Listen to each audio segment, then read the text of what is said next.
Judge assassinated amid anticipated presidential tribunal judgment. Oh boy, can you imagine?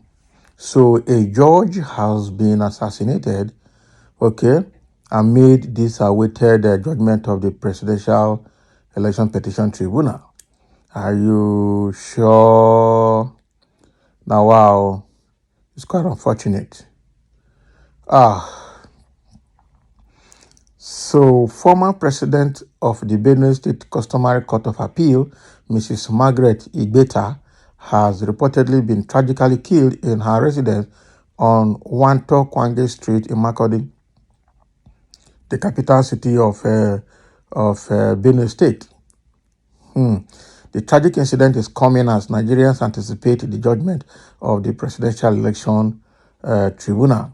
The lifeless body of the 72-year-old Igbeta was discovered in her home covered in blood on Thursday night.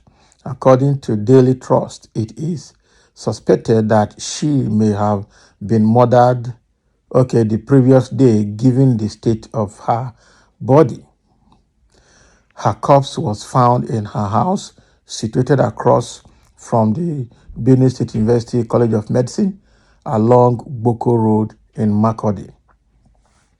The police who retrieved the body are investigating the incident and collecting information from her family members to aid in the arrest of the culprits. The police public relations officer, SP Catherine Anene, stated in a text message, "Let me get to town and understand what happened." Okay, that was when she was called for her view. A better legal career saw her rise from being a pupil state counsel in the Benue State Ministry of Justice in 1976 to becoming a judge in 1995. She served as the president of the Benue State Customary Court of Appeal from 2003 until her retirement on October 7, 2015, upon reaching the statutory retirement age of 65. It's worth noting that in 2019, the federal government had filed an application in a high court in Abuja seeking an interim forfeiture of 840 million naira linked to the now deceased retired justice. The government, through the Independent Corrupt Practices and Other Related Offences Commission, ICPC, alleged that the funds were traced to a proxy bank account operated by Igbeta's maid. Can we imagine? So the death of this woman, she has retired since 2015. So how is this connected to the Presidential Election Petition Tribunal? Because these are far different cases apart. What influence does she have on in the tribunal? Is she a member of the 5-man panel on the tribunal? She's not a serving judge. She is not connected to any current case. She is 72 years old. She's not a head of any panel. She's not in government.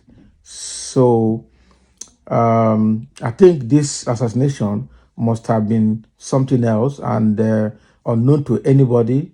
Probably the police will unveil it and let the world know about her sudden tragic death.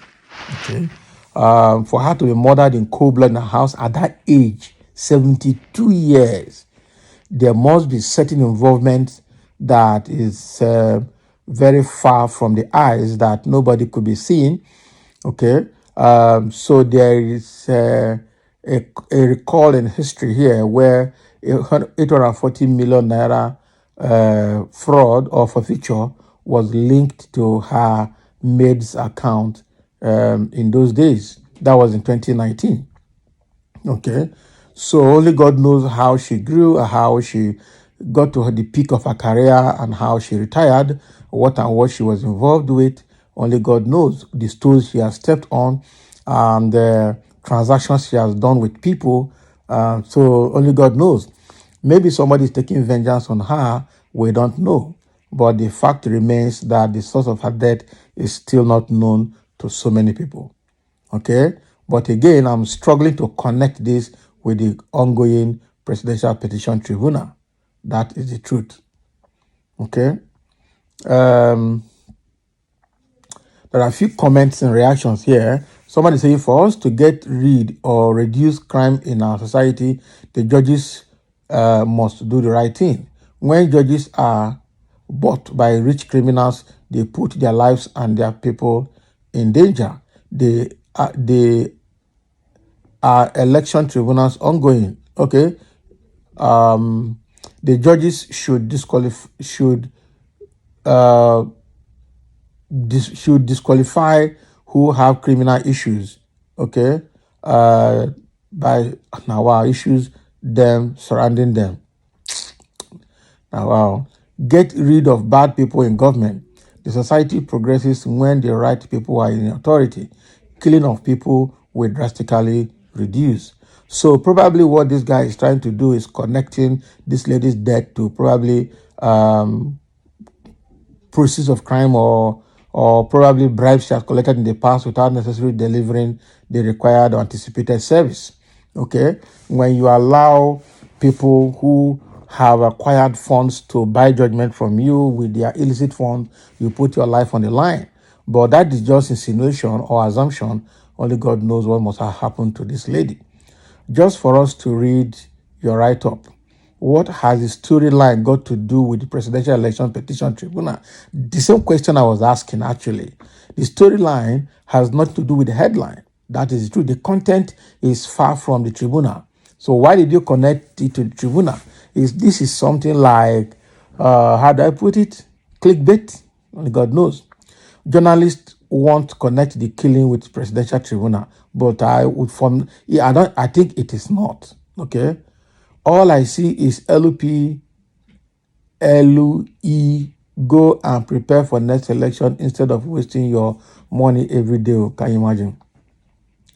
And still opinions like this sways some unintelligent individuals because they are taken in their propaganda and blackmail.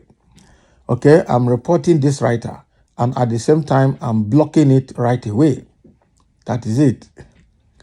Okay, I won't spend time to read this article. What's the first star saying? The guy is connecting dots that do not meet.